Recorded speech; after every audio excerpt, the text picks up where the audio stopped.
Bueno, muy buenos días a todos. Bienvenidos a la clase de Isaías, clase número 139 del libro de Isaías, 139.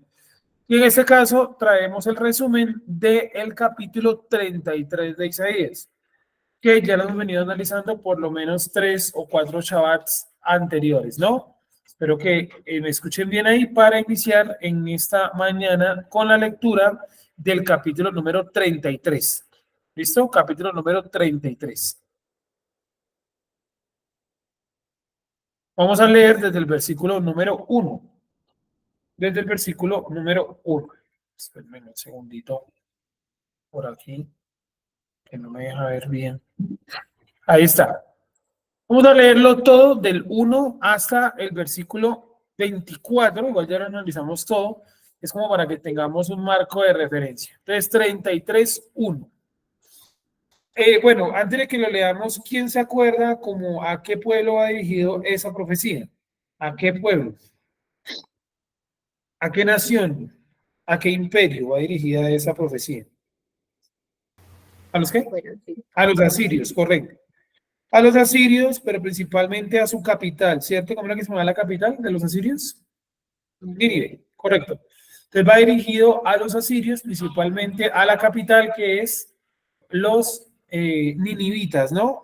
Ninivitas que eran conocidos por ser unos guerreros terribles, ¿verdad? Muy poderosos en el pasado y que además de eso generaban, digamos así, gran caos a los lugares donde ellos llegaban a invadir. ¿Sí? ¿Claro hasta ahí? ¿Preguntitas hasta ahí o todo está claro? Entonces vamos a leer el 33:1. Hay de ti que saqueas y tú no has sido saqueado, que obras pérfidamente y no obraron pérfidamente contigo. Cuando acabares de saquear, tú serás saqueado y cuando dieres fin a obrar pérfidamente, obrarán pérfidamente contigo. Habíamos dicho que ese pérfida hace referencia a traición, ¿sí?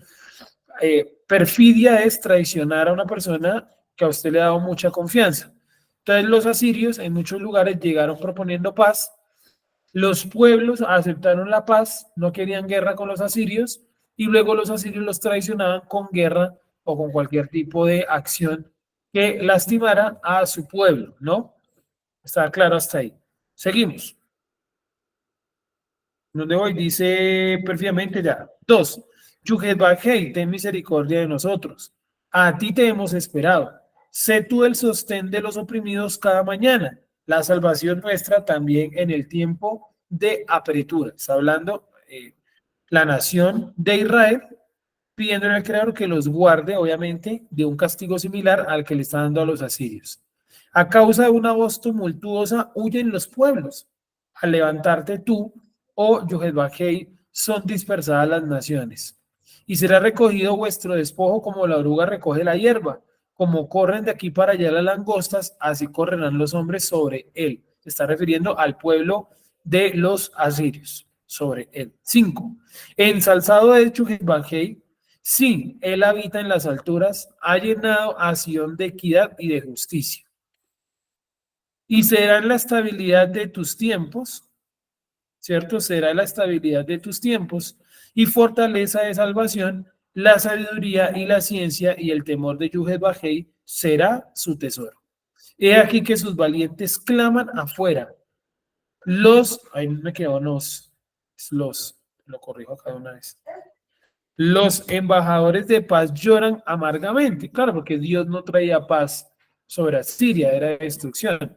Y voy leyendo rápidamente porque quiero que leamos ahorita el libro de Nahum, de amargamente. 8. Desoladas están las calzadas y ya no hay viandantes, a la gente que vende como comida en la calle. El enemigo ha roto el pacto, desprecia las ciudades, no hace cuenta de hombre alguno. La tierra está de luto y desfallece. El Líbano está avergonzado y languidece. Sarón se ha tornado en desierto y el Bazán y el Carmelo sacuden sus hojas. Ahora me levantaré, dice Yuhet Bajei, ahora me ensalzaré.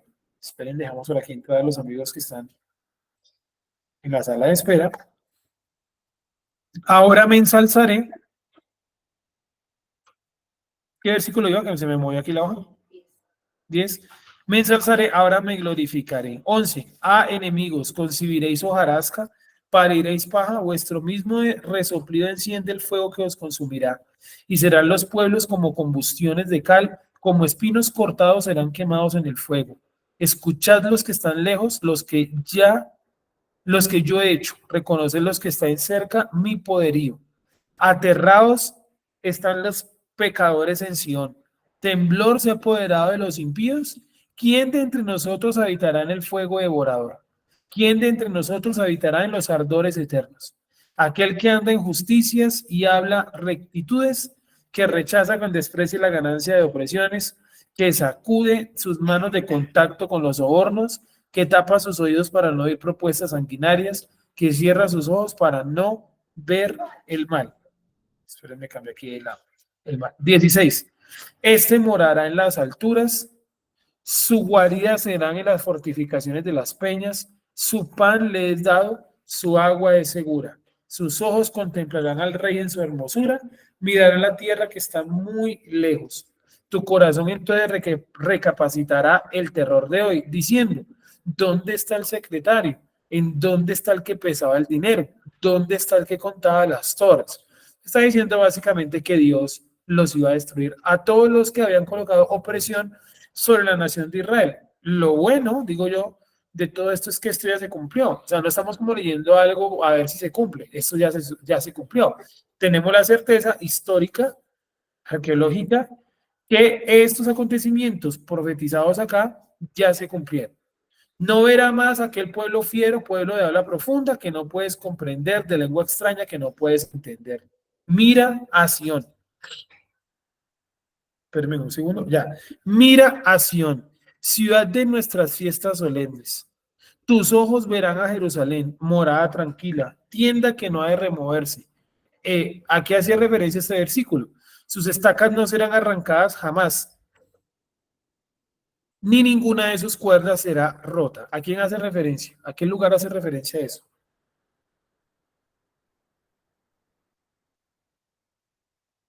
No es a la Jerusalén terrenal.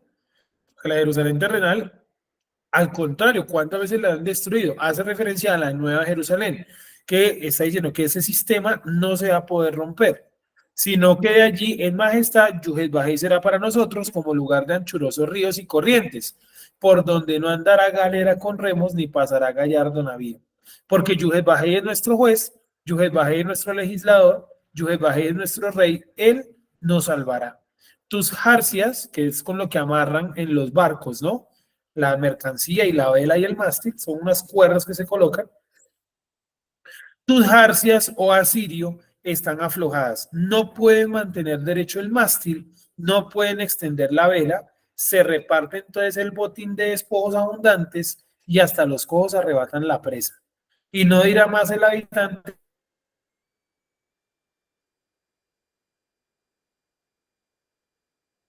estoy enfermo, al pueblo que mora en ella le habrá sido perdonada su iniquidad. ¿Cierto? ¿Queda claro que es la profecía? ¿No eso? No sé si alguien hasta ahí tenga de pronto alguna pregunta.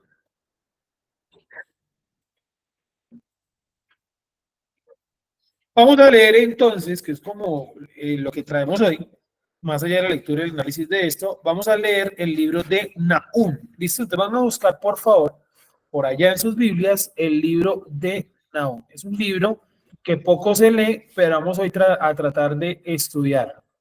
¿Sí? Entonces, libro de Nahum. Permítanme un segundo, yo ya me voy a cambiar acá de pantalla para que ustedes en Google Meet también tengan la posibilidad de verlo. Libro de Nahum. Que habíamos dicho en clases anteriores que la idea era poderlo integrar porque en el libro de Nahum, ¿de qué habla? ¿Cuál es el tema central del libro de Nahum? Buenos días a todos. Dime. Buenos días. Habla de la destrucción de Nínive, precisamente ese libro. Correcto. Vamos a ver entonces De la Nahum caída, 1. la caída y destrucción de Nínive. Señor. Correcto, caída y destrucción de Nínive. Entonces vamos a ver Nahum capítulo 1, versículo 1. Lo habíamos dicho desde clases anteriores que en algún momento íbamos a traer esto estudiado y leído, para poderlo explicar. Y es precisamente lo que vamos a hacer el día de hoy. ¿Por qué quise extender más? O sea, ¿por qué quise porque hubiéramos podido haber cerrado el capítulo la semana anterior? Pues porque nos faltaba integrarlo en Nahum y no podíamos dejarlo por fuera, ¿vale? Entonces vamos a buscar el libro de Nahum. Para que se ubiquen más fácil, busquen el libro de Zacarías, que es como uno por ahí cercano, y van echando de para atrás. Sí, ahí se lo van a encontrar. ¿Quién no lo encontró? ¿Todo lo encontró? ¿Tú ya lo encontraste? Sí. Los que tienen bien, ¿tú no lo has encontrado? Busca el libro de Mateo, Shemuel.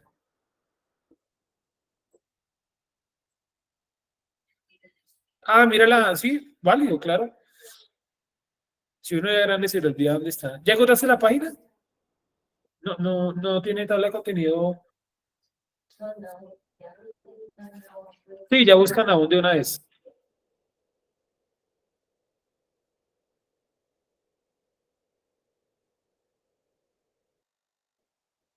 ¿Qué número de página es? Mientras que lo van buscando.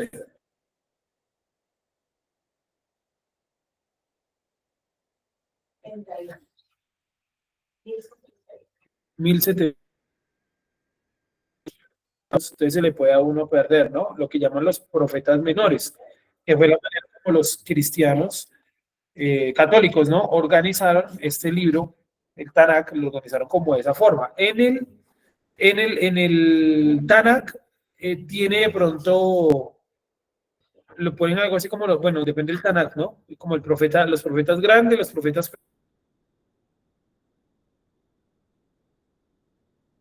pequeños, o lo colocan por épocas también, ¿sí? Dependiendo de la fuente que se esté utilizando.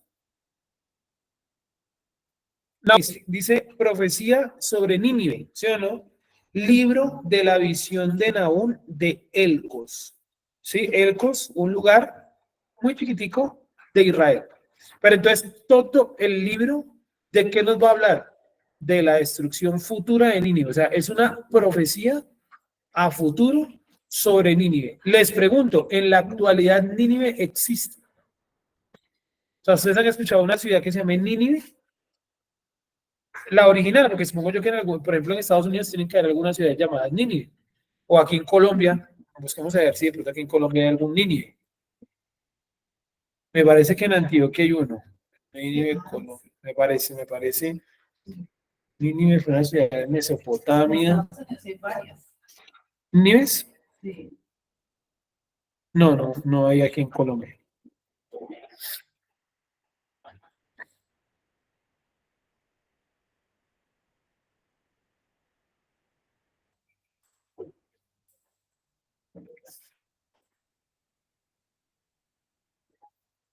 No, estoy leyendo acá que actualmente Nínive no existe, pero la ciudad más cercana es Mosul, en Irak.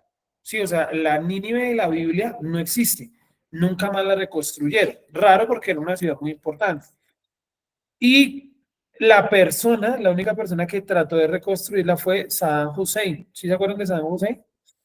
Saddam Hussein que era muy aliado de los estadounidenses, ¿no? Hasta que eh, invadió Kuwait, ¿sí o no? Que es un lugar donde hay muchos pozos petrolíferos.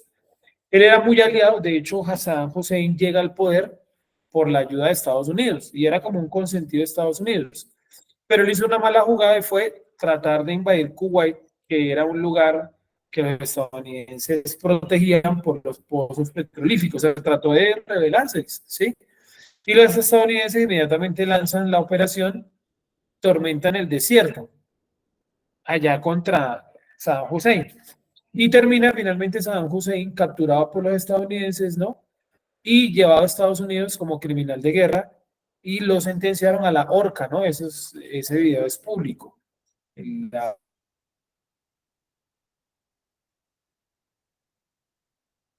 ejecución de Saddam Hussein. ¿Tenían una que perdón? Pero no lo sé. Supongo que sí, ¿no? Y el tipo decidió morir, o sea, lo colgaron, ¿no? Esa fue su ejecución, pero decidió morir que trajo destrucción a su pueblo también por esa acción en contra de los estadounidenses, ¿no? Y él fue, curiosamente, uno de sus proyectos de gobierno fue la reconstrucción de Nínive y no lo logró porque pasó todo esto que les acabé de contar. O sea, es como si el colocar su mano sobre Nínive le trajo una maldición. Y es que Nínive es una ciudad, fue una ciudad maldita por el Creador, por eso nunca más nadie volvió a habitar ese lugar. ¿Sí? Dime. Está ubicada como Asiria en Irak. En Irak. Asiria comprendía entre Irak, Irán y Siria actual. Era un territorio enorme. Hoy en día, la ciudad de Nínive queda en la actual Irak, cerca de la ciudad de Mosul en la actualidad. Que allá en Mosul es donde curiosamente hay todos los días atentados, bombardeos, hay una guerra allá. O sea, sigue siendo un lugar bastante complejo para habitar porque Dios lo tiene bajo maldición. ¿Dios coloca lugares bajo maldición? ¿Qué opinan ustedes? Claro, pues lo acabo de mencionar, ¿no?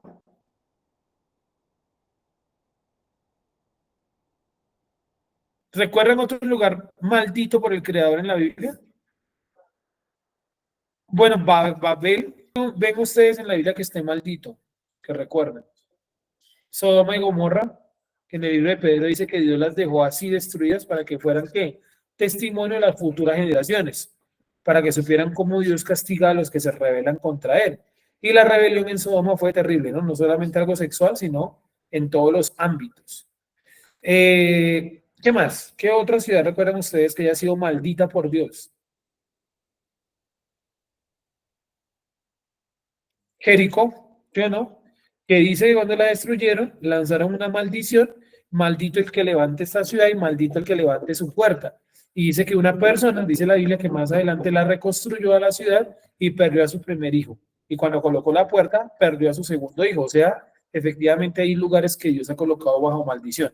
Eso es en la Biblia, pero hay también lugares en el mundo que Dios ha colocado bajo maldición. ¿Se les viene de pronto alguno en la mente? En la parte de lo que acabamos de mencionar. ¿Algún lugar que ustedes crean que puede llegar a estar maldito?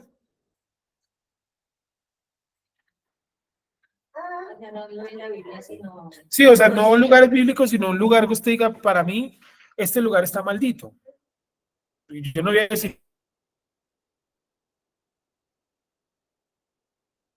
si sí o si no, porque pues si es lo que usted piensa, ¿no? A mí siempre me llama la atención el lado de Chocó. ¿El Chocó, la selva? Gente que he conocido siempre cuenta cómo la dificultad la comida, que siempre están, que Guerra. sí, o sea, que si no es guerrilla es comida, si no es comida es que no pueden sino comer pescado, si no solo es acá. O sea, yo decía, y siento como que allá es como pesado. Sí, es un lugar complejo, no solamente que es uno de los lugares de mayor brujería del país, no sé si del mundo, sino que si ustedes no lo sabían, el Chocó es el lugar más lluvioso del mundo. ¿Sí sabían eso? O sea, eso es un dato geográfico, eso no es una especulación mía. Busquen el lugar más lluvioso del mundo es el Chocó, entre el Darién y la ciudad de Quibdó, es una zona grande, donde está ahí Necoclí y otros más. Bueno, limita con Necoclí más bien. Toda esa zona es la zona más lluviosa del mundo. La cantidad de agua que cae genera que, por ejemplo, cuando van a cortar un árbol, las maderas no sean utilizables porque están completamente absorbidas por el agua. Sí, entonces tienen una enorme cantidad de humedad. Sí, yo creo, yo conozco el Chocó, no exactamente esa zona, pero sí conozco el Chocó y considero que sí es un lugar que puede llegar a estar tal vez maldito, buenos días, porque en ese lugar habitaron en el pasado personas extremadamente malvadas, ¿no? Si ustedes no sabían, el primer lugar donde los europeos trataron de hacer una ciudad fue en el Chocó. No fue en México, no fue en otro lugar, fue en el Chocó. Y de hecho armaron la ciudad, se llamaba Santa María y la Antigua del Darién, se llamaba así. Le pueden buscar esa información histórica. O sea, le estoy contando algo histórico. Es real. Y Santa María y Antigua del Darién fue el primer lugar que los europeos habitaron en América. Pero duraron, bueno, aparte de República Dominicana, ¿no? Que República Dominicana fue donde Cristóbal Colón desembarcó, ¿sí? Pero digo, aparte del lugar donde desembarcaron, el primer lugar en tierra, no en las islas, no en las Antillas, fue Santa María y Antigua del Darién, acá en Colombia. Y el lugar lo tuvieron que levantar, o sea, los españoles tuvieron que llevarse todo. Ahí están las ruinas, porque hoy en día está habitado. Están las ruinas ahí. ¿Por qué se tuvieron que llevar todo? Básicamente porque la gente de la zona eran caníbales. y eran extremadamente agresivos y los españoles no aguantaron. De hecho, mataron a muchos españoles y tuvieron que llevarse todas sus cosas de ahí a buscar otro lugar. Y luego, porque por ahí iban ellos a empezar a explorar todo el continente, y luego mueven su lugar de exploración a Santa Marta, aquí en Colombia. Los que han ido a Santa Marta, a la bahía de Santa Marta, en la bahía hay un monumento que dice Rodrigo de Bastías, está una persona española ahí en una estatua. Ahí fue donde ellos desembarcaron. ¿Por qué desembarcaron en Santa Marta? Porque les tocó huir del Chocó por esa gran cantidad de caníbales que había allá. Entonces, esa maldad que esos pueblos hicieron en la antigüedad, eso todavía pesa.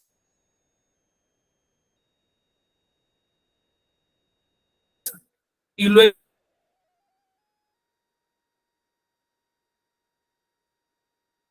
traen a los africanos y los africanos allá sufrieron terrible opresión de parte de los españoles y los indígenas por una, a los indígenas, a los africanos, y la actualidad no dista para menos, ¿no? Es terrible lo que ocurre allá en el Chocó. Hambruna, asesinato, es el centro de operaciones del narcotráfico. Ahí están los urabeños, los rastros, están todos allá en el Chocó. ¿Sí? Es una zona bien complicada. Ahora sí, Juan, te escuchamos. Estamos hablando de lugares malditos. ¿Sí? Juan, ¿no te estamos Sí, chao, escuchando? shalom a todos. No sé si tienes Bueno, el micrófono apagado. Dale. aló, ¿ahí me escuchas?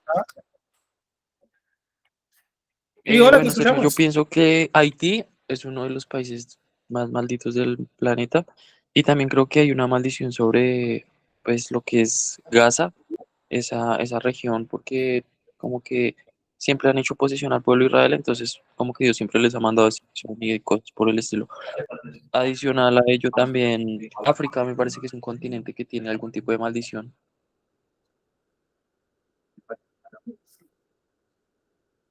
Correcto, Juan, comparto contigo los lugares que mencionaste. Entonces, repito los lugares que él mencionó: Haití, África, él lo pone como a nivel general, yo pondré algunas zonas, bueno, y Gaza, sí, Gaza siempre es un lugar que ha estado en guerra y en destrucción desde la antigüedad, con hebreos o sin hebreos ha sido siempre un lugar complicado. Me refiero a la franja de Gaza, que eso existió desde la antigüedad, ¿no?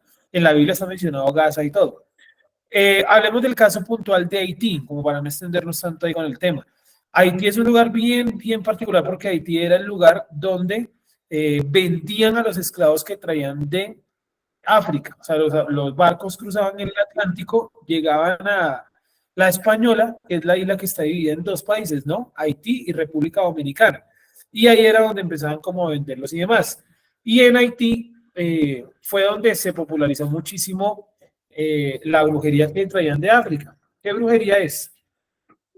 El vudú, ¿sí o no? Que ellos le llaman o le llamaban algo así como Bashanti, creo que era el nombre original de esa brujería. No me acuerdo en este momento. Tomen ese nombre con mucha cautela. Dime. ¿Cómo? Sí, tal vez. Bueno, vale. Aquí una persona nos dice que es Babachanti, vale. Entonces, ese era el nombre original de esa brujería. Lo trajeron aquí a América y allá en Haití fue donde se hizo muy popular esa brujería. De hecho, es la religión oficial de Haití, ¿no? Ese tipo de práctica, el vudú. Y hasta el día de hoy lo practican y es un lugar, por supuesto, que está bajo maldición por las prácticas que trajeron estas personas. ¿Sí? ¿Correcto hasta ahí? ¿Tenemos alguna duda, amigos y amigas? Entonces, es otro lugar. ¿Alguien tiene alguna noción de algún otro lugar maldito? Cuba, ¿cierto? Dime, Samuel, no sé tu mano levanta, discúlpame. Egipto, que lo vemos en la Biblia, ¿cierto? En el Shemot, que de cierta manera Dios lo maldice, ¿no? No solamente para aquellas épocas, sino para estas. Milena, te escuchamos. Y luego vas tú, ¿qué vas a hablar? Buenos días para ¿Listo? todos. Sergio, yo creería que Europa es un lugar maldito. Bueno, yo no sé a ciencia cierta qué se podría de pronto tener por el concepto de maldición, porque pues escucho que están hablando de comida, sequía, recursos económicos, pero yo creo que acá la maldición va más allá de eso y es espiritual. El valor o el concepto que hay en general acá de Dios es paupérrimo. O sea, el poco respeto que tienen o el poco temor que tienen hacia Dios, para mí eso es una de las peores maldiciones. Mucha gente de mí se ríe porque dicen que yo, o sea, que a mí cómo se me ocurre creer en que existe un Dios viendo lo que se ven, ¿sí? Como a nivel general. Hay mucha mujer estéril, poco valor a tener hijos, no en sí el concepto de tener familia, porque sí, lo que yo veo es que se cree mucho en un matrimonio hasta la muerte, cosa que no pasa como en Colombia, pero el valor de Dios acá es bajo, paupérrimo. Y yo no sé, pero en mí ha sido como el contrario, estar aquí me ha pegado muchísimo más a mis creencias, creer más en Dios. Para mí eso es una gran maldición. Y no hablo solo de España, sino franceses, italianos.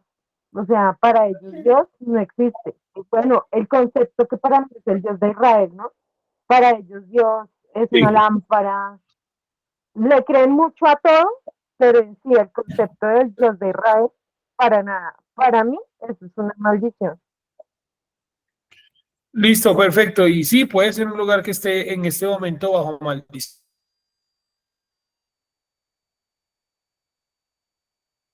¿no? Yo diría que en ese caso, más que el lugar, la propia gente, porque efectivamente ha empezado a centrar en otras cosas, ¿sí? La gente en España es, por lo que nos dice la hermana acá, bastante no creyente, ¿no? Entonces ese es un problema ya de la población. Han dejado como, y que realmente eso es una necedad, ¿no? Porque, ¿verdad que no? Es que nosotros no somos creyentes porque somos expertos en física cuántica.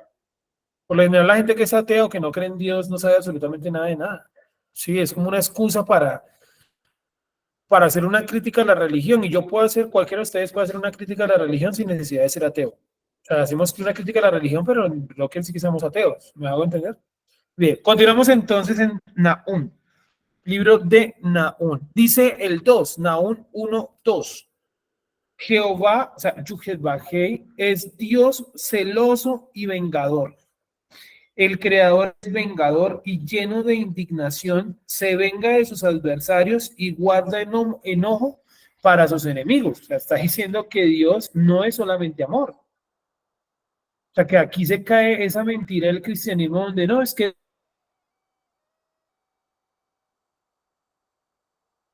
Dios,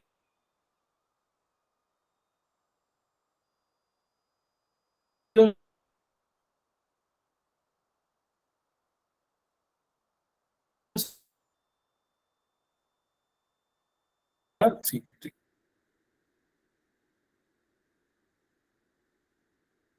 cayó, ya volvió. Hola, hola, hola, hola.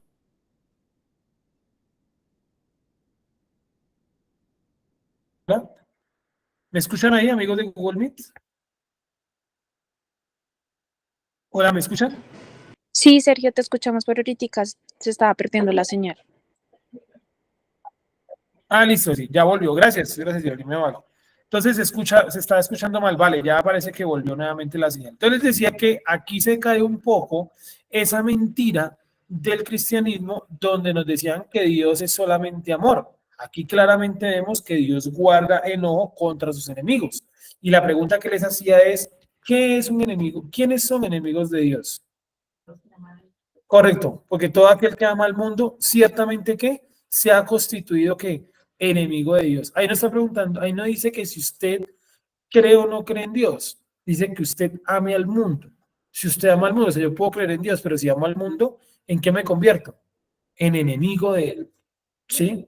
En enemigo de él. El creador es Dios celoso y vengador. El creador es vengador y lleno de indignación. Se venga de sus adversarios y guarda enojo para sus enemigos. O sea que este es el versículo que hay que mostrar cuando usted hable con una persona que le diga es que Dios es amor. Tiene que decirle, pero oiga, en Nahum 1:2 dice que Dios es celoso y que guarda ira. Entonces no es amor. Porque usted y yo sabemos que Dios está por encima de los conceptos de amor. ¿Sí? 3. El creador es tardo para la ira y grande en poder, y no tendrá por inocente al culpable. Ese es un texto que se parafrasea mucho, ¿sí o no? Del libro de Nahum. Pero la gente no sabe que está en el libro de Nahum. Está diciendo que el creador es tardo para la ira y grande en poder. ¿Sí? Es tardo para la ira y grande en poder. Y no tendrá por inocente al culpable. El creador marcha en la tempestad y el torbellino, y las nubes son el polvo de sus pies. Él amenaza al mar y lo hace secar, y angosta todos los ríos. Basán fue destruido y el Carmelo y la flor del Líbano destruidas. ¿Qué está diciendo básicamente? Que él hace con su creación lo que bien le parece y la destruye si lo considera netamente algo que necesario. ¿Correcto? ¿Hace alguna pregunta?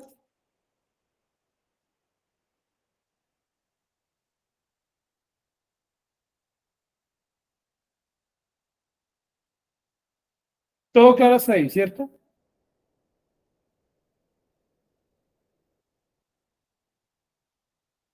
Vamos a leer entonces, porque no lo vamos a leer todo el libro.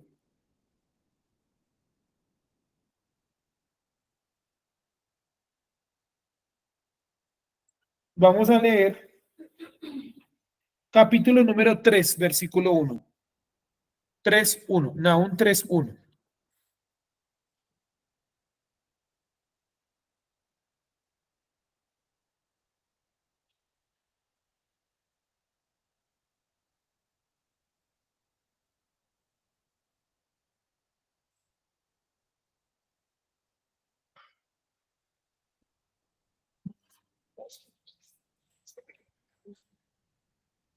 Dice de esta manera Nahum 3:1.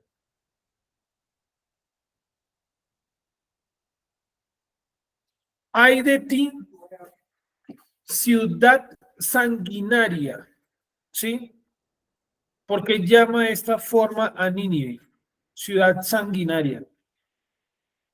¿Qué indicaría si yo les digo ciudad sanguinaria? Violenta. ¿Qué más? Sanguinaria es como más fuerte que violenta. Es que son gustosos de la sangre. O sea, lo digo yo porque en algún momento me acuerdo también de Roma, en el Coliseo, que la gente iba y les encantaba ver sangre. O sea, yo ya me imagino que Asiria estaba en un nivel más alto. Correcto. Nosotros hoy, a pesar de que somos una cultura, civilización, que nos gusta de todas maneras como los espectáculos públicos, porque eso es algo indudable que está como muy ligado a nuestra manera de ser y pensar. De todas maneras, en los espectáculos públicos ha desaparecido mucho la violencia, por un lado, y la sangre, ¿no? O sea, digamos, en el fútbol uno no va a mirar que se van a dar patadas. O sea, uno va a ver como fútbol, ¿no? Y cuando le pegan a un jugador, le sacan la roja, la amarilla, sí, hay como para limitar la violencia. Pero recordaba mucho, por ejemplo, un juego, un deporte como el hockey. Eso en el hockey son súper violentos, que se estrellan la cancha de hockey es como una cancha de fútbol, como una cancha de micro, pero en hielo, ¿no? Y tiene alrededor como unos plásticos, y cada vez cuando van a luchar el disco, se estrellan contra esos plásticos durísimo, ¿sí? Como unos vidrios gruesos, unos vidrios reforzados. Y bueno, entonces en Nínive había efectivamente un amor por eso, un gusto por eso, por la sangre, por la destrucción, por la muerte, que es lo que tú mencionas, por ejemplo, en Roma, muy válido y real, que fue lo de los gladiadores, por ejemplo, ¿no? O que metían a personas a pelear contra leones ahí. Sí, pues es una pelea perdida. O que metían, por ejemplo, animales a pelear contra tigres. Sí, la gente pagaba por eso. Y a la entrada, ¿qué le daban a la gente para ver esos espectáculos? O sea, Steve compraba su boleta. O sea, voy a comprar la boleta para ver hoy la pelea de gladiadores. Que el deportista mejor pago de todos los tiempos fue un gladiador, ¿no? Ganaba más que Cristiano y Messi juntos. ¿No tienen idea? No. ¿Qué le daba a la gente? Le daban un pedazo de pan. O sea, hay un dicho que dice, circo y pan para la gente. ¿Sí o no? Usted compraba su boletica, su entradita al coliseo, y cuando usted llegaba le pasaban un pedazo de pan a la entrada. Si usted llega con su pedazo de pan todo feliz, ¿no? A ver ahí cómo mataban a la gente con leones y con tigres. Claro, obviamente. Y por eso los eventos deportivos siempre es donde los gobiernos aprovechan para colocar todas las reformas y los cambios y demás a nivel cultural, ¿no? Por eso no es casualidad que el mes del orgullo gay, ¿cierto? Sea en junio, porque en junio siempre ¿qué son? Los eventos deportivos. que el Mundial, que la Eurocopa, que la Copa América, miren todos los eventos deportivos que cogieron en junio, Copa América, los Juegos Olímpicos, también ahorita a final de junio, ¿sí? Entonces, ¿eso qué indica? Pues que ellos están aprovechando el momento donde la gente va a estar viendo muchos eventos deportivos, mucha publicidad, y ahí te meten la idea de ¿qué? De la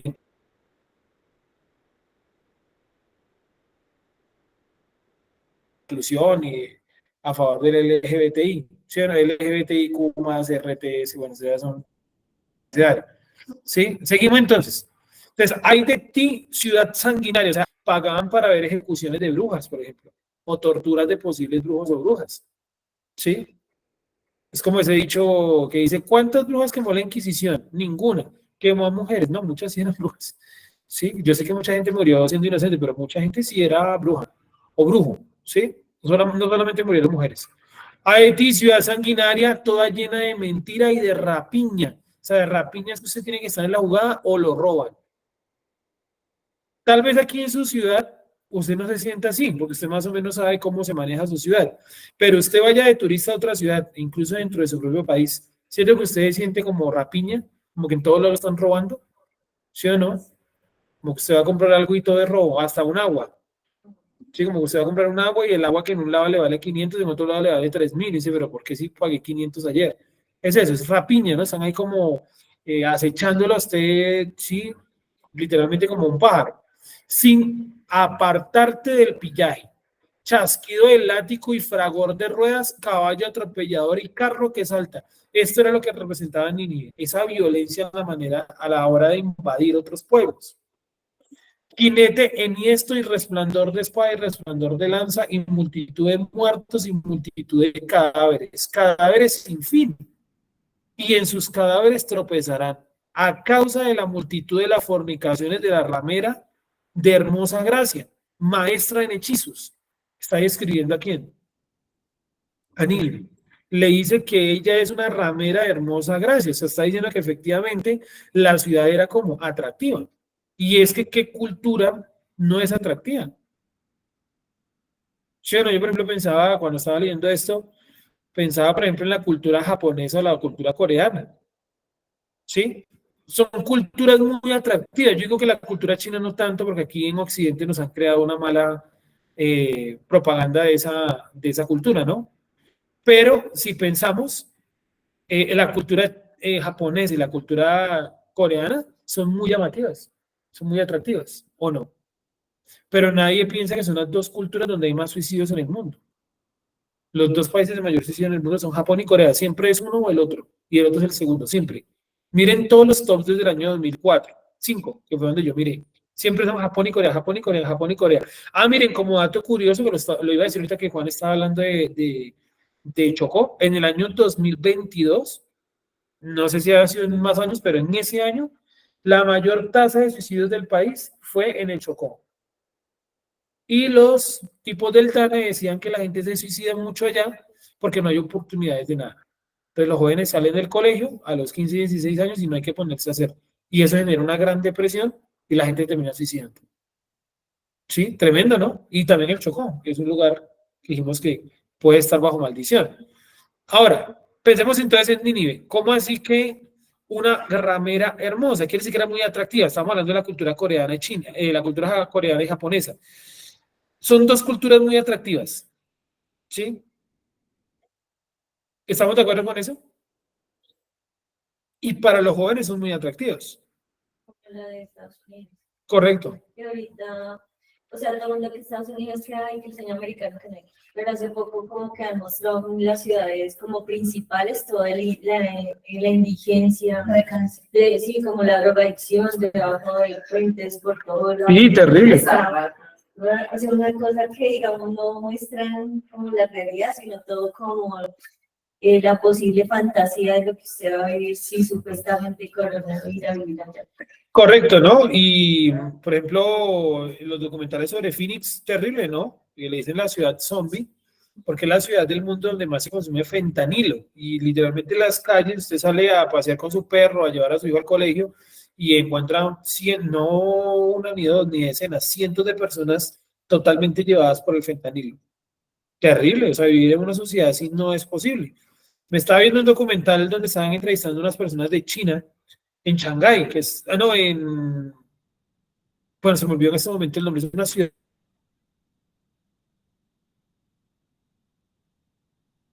tiene un nombre muy, Qingdong, creo que se llama, Qingdong, algo, bueno. Es la ciudad más tecnológica del mundo, ¿sí? Tiene Argentina. Y entrevistaba a muchas personas y les preguntaba que si habían vivido mucho tiempo en Chantincón, bueno, no sé cómo se llama. Y la mayoría decía que no. Sorpresa que la mayoría eran chinos que vivían en Estados Unidos y que habían dejado Estados Unidos. Y cuando les preguntaban a más de 10 personas que entrevistó por qué habían dejado Estados Unidos y se han ido a vivir a esa ciudad en China, dijo, por el consumo de droga. Dijo uno. Dijo, no, es que en el barrio donde vivíamos eran más drogaditos que gente normal. Nos tocó irnos. Porque en China está supremamente prohibido el consumo de drogas, ¿no? Dan pena de muerte, por ejemplo. Que una persona duerme en la calle, el gobierno lo recoge y se lo lleva a campos de trabajo forzado. O sea, no es como acá que una persona saca el, no sé, se va de su casa, bueno, pasa lo que tenga que pasar y termina durmiendo en la calle, cualquiera sea la situación, y bueno, aquí como que ya lo normalizamos, ¿no? Allá no, allá una persona está durmiendo en la calle, inmediatamente llaman a la policía y se lo llevan preso, no a una cárcel porque tal vez no sea un criminal, pero a trabajar en un campo donde siembren y eso para que por lo menos pueda vivir en una casa con decencia, ¿sí? Miren la diferencia de las dos culturas, ¿no? Una cultura muy rígida, la cultura china. Allá, por ejemplo, no es permitido ver gente mendigando. Sí, hay personas que pueden ofrecer, por ejemplo, no, que vende comida en la calle, es válido. Y, por ejemplo, me sorprendió mucho eso, que los cantantes o la gente que hace shows en el público, por ejemplo, en el metro, hay gente que toca la guitarra y que canta y eso, ¿sí? Ellos tienen que tener un registro del gobierno y el gobierno les da un QR y en ese QR las donaciones. Sí, es súper loco, ¿no? Es otro mundo. Sí, en ese documental dije y ahí se nota mucho la mala propaganda que nos han hecho de esa cultura. Sí, entonces, y el problema de la droga es muy notable en países como Estados Unidos, donde los mismos estadounidenses son los que trafican eso. Sí, yo sé que la droga se hace aquí en Latinoamérica, la coca la hacen aquí en Colombia.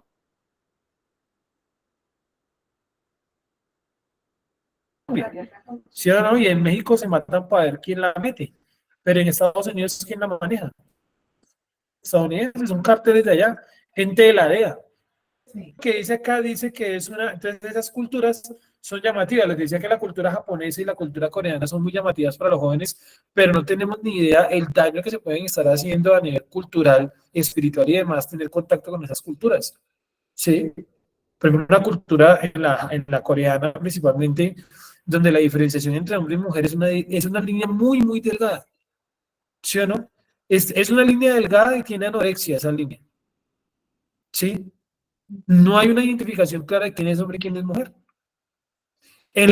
Imagínense eso, me he visto documentales de eso en Corea también, y allá todo el mundo ahorra. O sea, si yo les pregunto a usted para qué ahorraría, o sea, cualquier cosa que ustedes me digan es válido, pero yo diría que la mayoría me respondería que para viajar, la mayoría. ¿Sí? ¿Para qué ahorrarías tú, por ejemplo? Para comprarte una tierra, válido. Sí, es válido.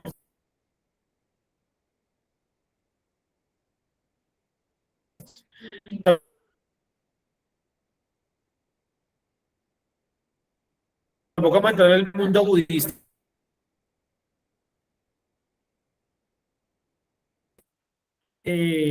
Cirugías estéticas, correcto, cirugías estéticas, ¿sí? Y que incluso en los mismos colegios, dan permiso para que los jóvenes desde sexto grado falten porque están en una cirugía estética. ¿Sí? Que ya hay un programa en televisión que les pagan todo eso. Sí, entonces mostraban ahí, por ejemplo, unos jóvenes, una jovencita, un grupo de jóvenes, perdón, es un movimiento cultural allá, que se obsesionó con parecer siempre niños. Entonces tienen 30, 40 años y se han hecho muchas operaciones y se ven supremamente jóvenes. Y muchos de ellos mueren por el exceso de químicos, les colocan mucha anestesia y se mueren. Sí, o sea, es terrible. Lo que pasa es terrible y ese es un problema que está oculto en qué? Está oculto en algo muy llamativo. La música, ¿sí? ¿No? Los espectáculos, todo lo brillante, todo eso que oculta una realidad terrible por detrás. ¿Sí? Es como, por ejemplo, cuando en otro país invitan a una comunidad colombiana, pongamos afro, y los ponen a cantar y a bailar y eso ahí, y uno tiene que pensar que oculta eso, ¿no? La gente realmente en esas zonas del país no vive así como lo están poniendo ahí, como en las comparsas y eso. Tienen mucha carencia, no tienen colegios, no tienen dónde comer, no tienen comida. Sí tienen un montón de problemas. No, o sea, no creamos que la cultura colombiana es un montón de gente bailando. Y cuando juega la selección allá en Estados Unidos, ¿no? Que es un montón de gente con la camisa y saltando ahí detrás de la cámara. No, en Colombia no pasa eso. Vayan a los barrios alrededor de, o alejados de aquí del occidente o del oriente de Bogotá, gente con hambre, se muere la gente, se mueren los niños, asesinatos, pandillas, narcotráfico, prostitución. Si me hago entender, o sea, todo eso está oculto detrás de que un montón de babosos saltando con la camisa de la selección. De payasos, sí. Payasos. ¿Sí me entienden? Entonces, me hago entender. Entonces, miren lo que ocultan esas culturas. Acá dice que es una ramera de hermosa gracia. Está hablando de Nínive. Y me causa o me llama la curiosidad esto que dice acá y es maestra de hechizos. ¿Por qué dice eso? Yo lo he explicado en otra clase. ¿Qué crearon los ninivitas o qué hicieron los ninivitas que aquí la escritura los llama maestros, maestra en hechizos? El tarot, correcto. Los asirios. Sí, Nínive, que es la capital del imperio asirio, o fue la capital del imperio asirio. Entonces, ¿qué fue lo que ellos crearon? Entre la base de todo fue el tarot, la lectura de los signos del zodiaco. Sí, inventaron ese sistema. Y eso hasta el día de hoy sobrevive, imagínense el poder de esa cosa. Y hay gente que va a eso. Y no reparten papelitos, bueno, yo no sé si sea eso. Creo que no, porque está como muy grande. Que dicen, le leo el zodiaco. ¿Yo no como comida china? Dice, le leo el zodiaco. Y en los periódicos no sale el zodiaco. El horóscopo, perro. Claro, ellos se alimentaron los ninivitas. Que seduce a las naciones con sus fornicaciones. Quiere decir que los pueblos grandes y poderosos seducen a otros a través de qué? De su cultura. Ahí colocamos un ejemplo que fue el estadounidense, el coreano, el japonés. ¿Cuál otro? Bueno, yo diría que en este momento no hay así como mucho más, como a nivel mundial, así una cultura así que sea bien llamativa. ¿Cuál? La India y todo eso, porque uno ve que hay que Feng Shui. Bueno, no sé, esto no. O sea, El hinduismo. Eso, el hinduismo, la palabra. Que mide sus chakras. Sí, correcto. No sé qué. Y es,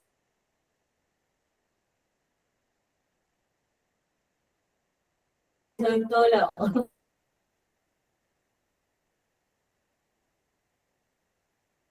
Las energías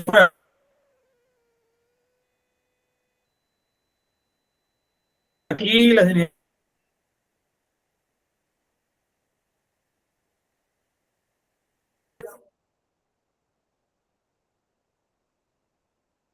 Un segundito, un segundito. Se cayó el internet, un segundito. Hola, hola, ¿me escuchan ahí? Hola, ¿me están escuchando en Google Meet?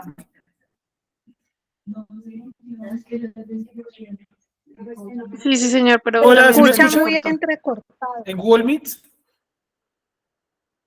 Hola, hola, hola.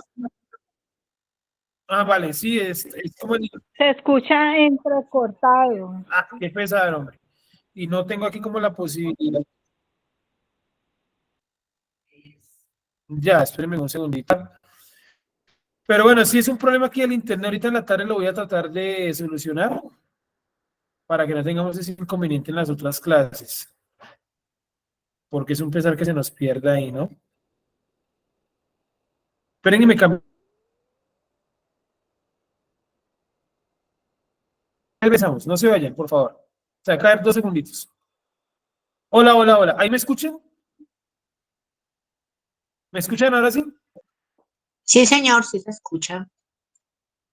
Vale, listo, continuamos entonces. Entonces les decía que esos, me están diciendo que algunas prácticas del hinduismo también se han hecho muy fuertes, ¿no? Como el Feng Shui, el yoga, bueno, todas esas prácticas que la gente le llama mucho la atención, ¿no? Y que ahora, pues, como muy de moda eso de ser, por ejemplo, vegetariano. Sí, finalmente, pues, eso también es traído de por allá. Y todo eso de comer tofu, todo eso es muy oriental. Más allá de que sea bueno o malo, es el trasfondo religioso, ¿no? Entonces, ahora, por ejemplo, si yo compro tofu aquí en la esquina y me lo como, sí, normal. El problema es toda la parte religiosa, ¿sí me entiende? Seguimos. Entonces, dice, dice que seduce a las naciones con sus fornicaciones y a los pueblos ¿con qué? con sus hechizos. Quiere decir que efectivamente ellos tenían un poder fuerte que influía incluso a otras culturas a practicar eso también. Me refiero a practicar magia, brujería. Pero porque como enfatiza como la familia. O sea, porque es que arriba dice hechicería, bueno, uno ya dice, bueno, no saben, pero abajo como a las familias. Sí. A los pueblos, ¿sí? A las naciones, no dice familias, no lo veo acá como familias. Que se use a las naciones con sus fornicaciones y a los pueblos con sus hechizos. Sí, en general, como a la gente, ¿no? Eso es muy cultural. Es algo cultural. Es que finalmente todo termina siendo cultura. Todo. Seguimos con el 5. Heme aquí contra ti, dice el creador de los ejércitos, y descubriré tus faldas en tu rostro y mostraré a las naciones tu desnudez y a los reinos tu vergüenza. Y echaré sobre ti inmundicias y te afrentaré y te pondré como estiércol. O sea, está diciendo, yo te voy a destruir Nínive. Todos los que te vieren se apartarán de ti y dirán, Nínive es asolada. ¿Quién se compadecerá de ella? ¿Dónde te buscaré consoladores? ¿Eres tú mejor que Tebas, que está sentada junto al Nilo, rodeada de aguas cuyo baluarte era el mar y aguas por muro? Etiopía era su fortaleza, también Egipto, y eso sin límite. Fut y Libia fueron sus ayudadores. Sin embargo, ella fue llevada en cautiverio, también sus pequeños fueron estrellados en las encrucijadas de todas las calles, y sobre sus varones echaron suertes, y todos sus grandes fueron aprisionados con grillos. Tú también serás embriagada y serás encerrada tú, también buscarás refugio a causa del enemigo. Todas tus fortalezas serán cual higueras con brevas, que si las sacuden caen en la boca del que las ha de comer. He aquí tu pueblo será como mujeres en medio de ti. Las puertas de tu tierra se abrirán de par en par a tus enemigos. Fuego consumirá tus cerrojos. Provéete de agua para el asedio, refuerza tus fortalezas. Entra en el lodo, pisa el barro, refuerza el horno. Allí te consumirá el fuego, te talará la espada, te devorará como pulgón. Multiplícate como langosta, multiplícate como el langostón. Multiplicaste tus mercaderes más que las estrellas del cielo. Y ahí le está tirando, pues obviamente una indirecta, ¿no? Ya que ustedes son tan expertos en el cielo, le estoy diciendo que ellos también multiplicaron sus mercaderes, o sea, sus ventas. Y la langosta hizo presa y voló. Tus príncipes serán como langosta y tus grandes como nubes de langosta que se sientan envallados en día de frío. Salido del sol se van y se conoce el lugar donde están. Durmieron tus pastores, hoy rey de Asiria, reposaron tus valientes, tu pueblo se derramó por los montes y no hay quien lo junte. No hay medicina para tu quebradura, tu herida es incurable. Todos los que oigan su fama batirán las manos sobre ti, porque sobre quien no pasó continuamente tu maldad. O sea, finalmente todo lo malo que ellos hicieron, Dios se lo trajo de regreso y los destruyó. Miren que no, que es lo que estamos leyendo, profetiza bien cómo Dios los va a destruir. Curioso el libro de Nahum que diga que son maestros, o que la ciudad es maestra en hechizos. Nos damos cuenta de su poder en ese campo. Y terminamos con lo siguiente: esas culturas extranjeras son muy llamativas, pero luego, hermano, usted no piensa, no se da cuenta en el daño espiritual material que eso le causa a su vida. Es un daño. ¿Sí me entienden? Es un daño terrible. Todo contacto cultural que usted tenga con otro pueblo lo va a afectar tarde o temprano. ¿Por qué hay tanta gente depresiva hoy en día? Tanta gente con ansiedad y demás.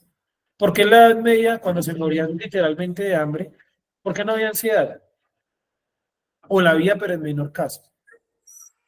¿Qué creen ustedes? Primero, digamos, o sea, yo no relaciono así. Primero no estaba en internet para que me dé ansiedad porque esta otra persona sí viaja y yo no. Correcto. O sea, ahí se están mezclando las culturas como este tipo de ir a este otro país y yo no. De alguna forma lo que tú dices, el contacto con otras costumbres que de alguna forma me afectan. Sí. O sea, por decir algo, tú me estás nombrando algo, a mí me parece muy importante con la cultura coreana y japonesa, que de pronto yo no estoy viendo tanto esto, pero sí evidencia, o veo que muchos jóvenes sí se están dejando Influir. sí, como un peligro, como como hechizar Sí, por ese tipo de culturas que finalmente algo, o sea, yo evidentemente digo que la música, que la forma de vestirse, que eso, hay contaminación y en algún momento se va a sentir mal esa persona por el sino que es lo que acaban de decir. claro, porque en los 50, y no me van a decir que alguien me respondió eso alguna vez, es que en los 50 no había cómo detectar la ansiedad. Mentira, si es que en los primeros casos detectados de ansiedad y eso, o sea, a nivel clínico, no tanto como a nivel cultural, sino a nivel clínico con diagnóstico de ansiedad y demás, son del siglo XVIII, imagínense, siglo XVIII, que le llamaban histeria, pero era, y como por ejemplo, sus abuelos, a pesar de que les tocaron vidas muy difíciles, mi abuelo, por ejemplo, le tocó una vida muy complicada. Esperen que pase el de los libros, el de los libros para poder contar bien la historia.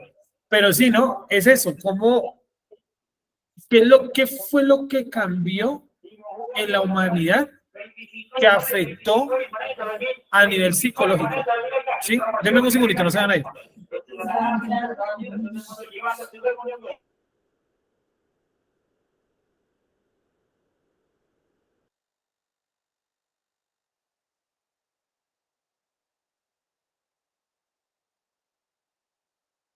Sí, fue comprarlos. A buen precio sí están. Bueno, 25 no un montón. Entonces, ¿qué les decía? Les decía que les mencionaba así, que por ejemplo, mi abuelo tuvo una vida bastante complicada, ¿sí? Muy complicada porque en el lugar donde él creció y demás, hay una guerra política entre liberales y conservadores y la familia era liberal. Y mataron a muchos de la familia y les tocaba irse por allá a la montaña y esconderse en pisos falsos y taparse de paja y de maleza para que no los encontraran y no los mataran. Y yo hablaba mucho con mi abuelo y nunca jamás me mencionó algo como estoy deprimido, pues no logré lo que yo quería. Sí, decía, no, si Dios quiere, esa era su frase. O eso fue lo que Dios nos puso, punto, ¿sí? Y tal vez su conocimiento de la Biblia no era mucho, tal vez ninguno, yo no sabré cómo opinar del tema, pero porque esas generaciones no sufrieron de eso, ¿sí? Con persecución, con muerte, con que no, que se les murió un hermano que tenía un hermano de 5 años que se murió de fiebre, ¿sí? Historias tremendas, hermano, que llegaron aquí a Bogotá sin nada, que los primeros días literalmente les tocaba dormir en la calle, que consiguieron un trabajo para poder pagar una pieza, ¿cierto? Y luego lentamente armar su familia, construir su casa. Son historias de superación terriblemente asombrosas, ¿sí? Porque esa gente no sufría de depresión, porque no estaban tristes. ¿Qué fue lo que cambió? Algo cambió. Algo cambiamos como raza humana que trajo eso, información. Dime. Pero yo también creo que, digamos, muchas de esas ¿Personas? también reprimían mucho ese sentimiento, pero lo sacan por algún lado. Puede que sea, digamos, en la crianza de sus hijos y aquí se viene a repetir. Sí, puede ser. Hay muchos casos que sí, ¿no? Por ejemplo, puede ser, ¿no? Personas que eran entregadas al alcohol, puede ser. Yo diría, sin embargo, hoy en día eso persiste. De hecho, hoy en día, desde más jóvenes, sin ningún tipo de, ese tipo de depresión o ansiedad o lo que sea, ya están entregados al alcohol. Algo tuvo que haber cambiado. Yo no sé si será, y creo que eso lo vimos alguna vez acá, el exceso de ocio. Sí. Exceso de ocio, pues esa gente Porque les tocaba. mi mami también pasó por eso, que ya nos contó historias así del Tolima, que Sí. fue una guerra también muy tenaz, que corrían los muertos por Por el río. Era tenaz, y ella contaba que les tocaba esconderse, así, o sea, ese tiempo de De la violencia de la violencia. del 48 al 53. Y ella es de 37, o sea, era muy pequeña, y como 10 años más o menos, y ahí le tocaba ayudar a cuidar a los hermanos menores. Y ella decía, con una vela nos tocaba calentar el tetero de mis hermanos, con una vela. Entonces ella decía, a medianoche uno ahí con esa vela caliente, Sí. esos teteros, o sea, cosas que, y mi mamá dice, es que yo, o sea, ¿qué tiempo? Uno se levanta, que vaya a venir, que vaya a comer. Exacto, no tienen tiempo. Desde los 8 años. Hoy tenemos mucho tiempo libre, que eso lo menciona también el libro de Ezequiel, ¿no? Dice, por el exceso de tiempo libre, el exceso de ocio, eso te llevó a la destrucción. Eso Dios le está diciendo a Sodoma y Gomorra. Y es algo que vemos hoy en día, ¿no? El exceso de ocio es tremendo y es altísimo hoy en día. Sí, no solamente piense en usted, piense, por ejemplo, que es donde hay que poner los ojos en las generaciones futuras. Sí, El exceso de ello es terrible. Dale. Entonces, adicional a eso, adicional a eso que me falta un poquito, pues también que quería decir con respecto a eso, que digamos uno a veces pues le quiere exigir a los niños, ¿cierto? Entonces uno que metan una cosa que para eso mismo, para que no tenga como esa vaina, ¿sí? O sea, Aprovechando bien el tiempo. Exacto. Sí. Y muchas veces sale gente que me da mucha risa que primero dice que yo he estudiado, que soy no sé qué, es que eso es un maltrato infantil. Eso es un maltrato, o sea, si usted no lo sature, no lo llene información, ¿qué es eso? ¿Sí me entiende? O sea, como que sobre el hecho cuando uno quiere hacer como Esa corrección. esa corrección más, pues no en todo porque uno es, o sea, es muy duro, ¿sí? Pero uno trata de como que todo, ay, que eso es un maltrato infantil, debe tiempo para ser niño, debe ser, ¿sí me entiendes? O sea, como que tras derecho uno como que yendo contra la corriente en estos tiempos, cuando antes era eso. O sea, No, y si usted piensa en la educación actual, en los colegios, eso es un lugar de ocio, o sea, de pérdida de tiempo realmente. Sí, donde la gente sale de 11 y no saben sumar, no saben escribir, no saben. Por ejemplo, algo yo pensaba ayer, antes de ayer, leyendo una vaina de educación que estaba leyendo, que no sé en qué país, creo que fue en la India casualmente, que les colocaron por obligación una materia que es conocimiento de plantas medicinales. Sí, eso que la India es el mayor productor de medicinas del mundo, de genéricos del mundo. Sí, la India. Todos los genéricos que se toma acá y yo también vienen de la India. Aquí no hacen medicina, eso es cuento. Eso Bayer ahí es una empresa, eso es más mentira que, ¿sí o no? Nada de eso, entonces está en la India. Entonces, decía que les colocaron eso por obligación. Dije, interesante, porque de todas maneras uno sale de 11 y uno no sabe ni siquiera, así a nivel, o sea, a nivel arriba no sabe ni siquiera qué pastillas comprarse o tomarse. Mucho menos va a saber uno para qué una planta, cómo se utiliza una planta para sanidad, para curación. Sí, dije, bueno, vamos 20 años al colegio y no sabemos ni siquiera eso. 20 años al colegio, que era lo que yo decía en una clase de la universidad, y los muchachos salen sin saber, por ejemplo, salimos todos, yo también, sin, por ejemplo, saber cómo funciona un motor. Dijo, eso tiene que ser clave en este mundo que vivimos hoy en día, por lo menos a cambiar una bendita llanta. Por lo menos a cambiar una llanta de bicicleta. ¿Sí? Ya no, eso es algo básico que deberían enseñar, pero no, la gente vaya como a ver un montón de cosas que en la realidad no existen. ¿Sí? Un montón de vainas que fantasiosas, ¿o no? Ya no, un montón de cosas fantasiosas. Digamos, uno ve, yo que soy el profesor de historia en algunos cursos, yo veo el currículo de historia y digo, ¿para qué se ven tantos temas? Sí, por ejemplo, un niño de quinto viendo el porqué de la revolución de los comuneros a partir de la subida de impuestos aquí en Colombia en 1786. No, ese es un tema muy ambiguo para un niño tan pequeño de 10 años. O sea, finalmente yo termino explicando algo tan sencillo que no es el tema. ¿Sí me van a entender? Pero toca poner que ya lo vimos, porque eso es lo que el gobierno me pide que lo enseñe. Pero el niño de 10 años no capta eso. Es más, yo creo que yo le explico acá y varios no lo van a entender, que es muy complejo. Explicar eso a un niño de 10 años. Literalmente el niño está perdiendo el tiempo. Y el profesor también, ¿qué está haciendo? También está perdiendo su tiempo. Sí, claro, yo me siento súper frustrado por eso. Porque llegó muchas de las cosas que enseño en el colegio, ¿sí? En el colegio, no sirven. ¿Sí? O sea, no vamos para ningún lado. No, estoy cumpliendo es un currículo, pero el niño no le está quedando eso. ¿Sí? Para que no se le hagan la prueba 11, la prueba saber 11, eso es todo lo que importa. ¿Sí? Y los mejores colegios, ¿cuáles son? Los que mejor sacan seres humanos, los seres humanos que más cumplen las normas en Colombia. ¿Cuáles son los mejores colegios? Los que sacan los mejores ICFES. ¿Sí? Entonces los colegios no se quieren quedar con un mal ICFES. Entonces dicen, pues vamos a acelerar con todos los temas del ICFES. Es un círculo vicioso. ¿Me hago entender? Porque la educación debería ser evaluada es por la calidad de ser humano que se entrega a la comunidad y por sus aportes a la comunidad. No si sabe hacer esas estructuras de química, que a mí eso me parece totalmente ridículo. Desde el colegio yo decía, pero eso vaina para qué, eso yo nunca voy a usar eso en mi vida. Eran esos como esos fractales, esas estructuras, ¿no? Que eran las acetas y las no sé qué. Bueno, ya no me acuerdo mucho, que eran como, tenían como esta forma y aquí tienen un enlace y se conecta con otra partícula igual o diferente. parece un panal. Sí, me parece como un panal, ya saben más o menos. Yo eso en el colegio yo lo miraba y no sé si, pero esa vaina ¿para qué?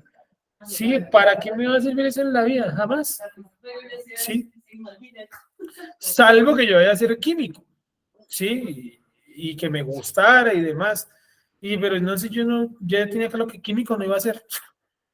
Sí, es literalmente eran 2 horas a la semana, son 36 semanas al año, 36 por 2, ¿cuánto? 72, ¿cierto? Fueron 72 horas de mi vida perdidas. 72 horas de mi vida perdidas viendo estos fractales, no sé cómo se llama eso. Enlaces, es que se llaman. Al año. ¿Cuántos años? Correcto. Solo se veía como desde ese Sí. No, no, no. Correcto. O sea, no, sí, es muy bien, sí. O sea, es complicado. Es complicado. Que lo ponen hasta leer los libros, unos libros más gruesos, y en octavo yo leí, por ejemplo, La Divina Comedia. Sí, hasta hace como unos 6 años, 7 años, fue que eso del infierno, y ay, mire, lo sacaron fue de La Divina Comedia. O sea, me conectó casi 15 años adelante en el tiempo. Y me tocó volver a leer porque ya no me acordaba en octavo. Y yo me acuerdo que hicimos evaluaciones, resumen y todo eso que mi memoria que hizo, lo borró. Obras de teatro. Sí, lo borró, o sea, y termina uno odiando que la educación, ¿o no? Claro. ¿Me hago entender hasta ahí? ¿Alguna duda? Entonces, las culturas grandes, poderosas en el mundo, seducen a otras a través de cosas llamativas. Cosas llamativas, dime. Es que lo que vuelvo al tema de lo de la familia, en ese pasito que se dice familia, pero, o sea, es que me llama a pensar en que ayer escuché una noticia que bajo las tasas de natalidad, sí, que ya están haciendo a los niños y todo eso, bueno, eso lo hemos hablado acá. Digamos, en ese entonces también existiría como ese método de aborto. O sea, como para, o sea, de pronto ponen, porque lo llamo como hechicería, ¿no? Porque antes como no había, digamos, como tanta no tecnología, sino, bueno, no sé, como, Publicidad. sí, algo así, y de las hierbas y todo ese tema, pues para que las abortaran. Sí. No sé si hace referencia a familia, o sea, siempre cuando leímos ese pasito me contó. Ah, ya, o sea, enfocado a la familia, la hechicería y eso, como la no concepción, eso sí puede ser también. O sea, esa parte de la hechicería puede ser unida a eso, a la no concepción. Sí, claro que en este pueblo, particularmente los pueblos de Mesopotamia, eran muy dados a tener muchos hijos por las guerras y eso, ¿no? Entonces, tal vez no se enfocaron mucho por ahí, lo podría uno enfocar hoy en día por ahí, pero ellos no estaban enfocados en la no concepción, entre más hijos mejor, para ellos en esa época. Hoy en día, pues no es tan así. Dime. ¿Qué pueblos sí? De pronto eran los que, digamos, ese no tanto, pero de pronto otro pueblo sí. Ay, no, ya, ¿qué pueblo sí era dado como a eso, no? De pronto ¿cómo se llaman estos tipos? Se me olvidan el nombre, los druidas, los celtas y los íberos, que son otra parte del mundo, ellos sí eran muy dados a la poca concepción. En la India, hasta el día de hoy, tengan hijos por montones, ¿no? Entonces, es una postura o una posición diferente, ¿correcto? Pero en China no era que son muy tradicionalistas y también. Sí, No se vio toda esa diferencia de claro que ya fue por una cuestión política, ¿no? Una cuestión política porque el gobierno no tenía la manera de alimentar a tanta gente. Entonces, la manera de eliminar tantas bocas para alimentar fue eliminar la concepción. Entonces, la ley de hijo único, ¿no? Que ya la levantaron, además, hace como unos 7 años. Ya la levantaron hoy en día. ¿Y qué notaron? Que en China la población está muy envejecida y no quieren tener hijos, porque esa ley afectó. Claro, porque durante el colegio usted iban y le decían, usted no puede tener hijos, no puede tener hijos, no puede. Y ahora que necesitan tener hijos, ¿qué pasa? No nacen. Hay lugares de China donde han tenido que llevar gente de otras partes del mundo, porque literalmente no hay con quién reproducirse. ¿Sí? Porque durante 40 años trabajaron la cabeza que no. Y ahora que lo necesitan, ¿qué pasa? Toca reestructurar todo. Sí, aquí en Colombia va a pasar lo mismo. Va a llegar el punto donde le han dicho tanto a la juventud que no se multiplique, que en un punto va a llegar que la población va a estar muy envejecida y vamos a necesitar que hayan niños o jóvenes o gente que nazca. Ya estamos en ese camino. Sí, ayer Hay estaba muchos espacios donde hay muchos ancianos. Claro, por ejemplo, Santa Isabel. Sí, en Contigo también. Contigo hay muchos ancianos. En la 40 pues Te entiendo. Sí. Y yo sí me acuerdo que desde el colegio empezaron a introducirnos eso de planificación familiar. Correcto. Y uno ya trae una información aquí, así, y ya ahorita con la información que tenemos ahí, sabemos que no está mal, sigue retumbando. Claro, porque está cimentado. Exacto. Yo quería decir algo, Dale. para terminar así. En cuanto a esa de la ansiedad y la depresión, no tendrá que ver mucho la falta de identidad, porque, digamos, si yo no sé de dónde vengo, es muy difícil, voy a saber para dónde voy. Correcto. Con certeza. y eso me lleva a meterme en esta cultura, en esta otra, y al final salir más frustrado todavía, más depresivo todavía, Claro. más ansioso, porque digo, aquí de aquí no soy, y salgo de ahí, sigo buscando, y sigo como en esa, no sé ni para dónde agarro, como el viento. Es una falta de identidad, correcto, así es. Y bueno, y otros problemas más que genera eso, ¿no? Por ejemplo, ¿cómo se llama esto? La ansiedad, ¿no? Que genera, por ejemplo, que muchas personas caigan incluso en anorexia, bulimia, en maltratarse, ¿cómo se llama eso? Sí, autoflagelarse, pero tiene un nombre como muy puntual, cutting, algo así, ¿cierto? Que se cortan, ¿cierto? Que se hacen laceraciones, todo eso a partir de que la ansiedad y la depresión. Bueno, ¿y por qué la gente antes no sufría de eso? ¿Sí? Porque uno de los factores es eso, tal vez tenían su agenda ocupada. Hoy en día hay mucho tiempo libre. Independientemente de lo que sea, digamos acá en Colombia. Sí, Antes de los españoles, pues yo me pongo a pensar, indígenas, tenían su cultura, algo arraigado, sabían para dónde iban, bien sea que estuviera mal o bien, tenían algo ahí. Y al introducirse en más culturas, como que se sobre una mezcolanza, y ya yo no sé de dónde soy. y que también era gente muy rígida, o sea, en el sentido de la formación en casa era gente muy rígida. Por ejemplo, me hiciste acordar de los indígenas, que hay un documental de indígenas que, o sea, son unos indígenas en el Cauca que los cazaban a la fuerza, ¿sí? Y pues obviamente alguien se quejó y dijo, no, pues yo no me quiero casar a la fuerza, y lo sacaron de la comunidad. Entonces lo entrevistan y él dijo, pues yo empecé mi propia comunidad indígena, yo solo. Y después de 5 años tenía como 15 personas más que habían también salido de esa otra comunidad. Entonces eso me hizo acordar que hoy en día, o sea, ¿él por qué tomó esa decisión? Pues yo monto mi propia comunidad, porque en su educación, ¿cómo lo enseñaron? Rígido, con fuerza, ¿sí me entiende? ¿Qué hubiera hecho una persona en la actualidad? Se hubiera deprimido, es que me rechazan, no me aceptan socialmente, psicólogo, psiquiatra, tome pastillas. Y lo que de pronto hablamos en una oportunidad con Claudia Bosena, ¿cierto? Fuera de la transmisión, y era, eso es un negocio, ¿sí me entiendes? Es un negocio, ¿por qué? O sea, la depresión y la ansiedad son un negocio. No estoy diciendo que no existan, pueden existir. Pero entonces la ruta de camino, ¿cuál es? Psicólogo, el psicólogo realmente no toca mucho. Dice, no, ¿sabe qué? Le toca ir ¿qué? Al psiquiatra. Y el psiquiatra no se pone con tonterías. ¿Qué hace el psiquiatra? Hay que medicar. Y eso no es cuánto vale un medicamento de psiquiatría. ¿Sí o no? ¿Y qué hace? Exacto. ¿Qué efecto genera en los jóvenes y en las personas que lo consumen? Tal vez no los tira a la calle a dormir en el piso, no, pero genera algo muy peligroso que es la dependencia. ¿Qué es la dependencia? ¿Sí? Correcto. No, o sea, los efectos contrarios de la dependencia. Vamos a orar, dime, y ahí terminamos. Pues lo que acabas de decir, de alguna forma, yo lo relaciono con en sí las farmacéuticas. Sí. Digamos, hablo específicamente de mi esposo que le tomaron unas pastas para el dolor. Y él no se las tomó, pero yo le dio por mirarlas y buscó en internet y dice que causa depresión. O sea, la pasta es para el dolor, supuestamente de alguna parte es algo físico. Sí. Pero dice que causa depresión y que puede causar ansiedad y ganas de suicidio. Imagínate. O sea, y esta letra menuda. Y mucha gente no sabe esto. Dice, el médico me formuló esto, me lo tomo. ¿Y qué puede causar? O sea, primero dependencia. Sí. ¿Hasta dónde lo puede llevar?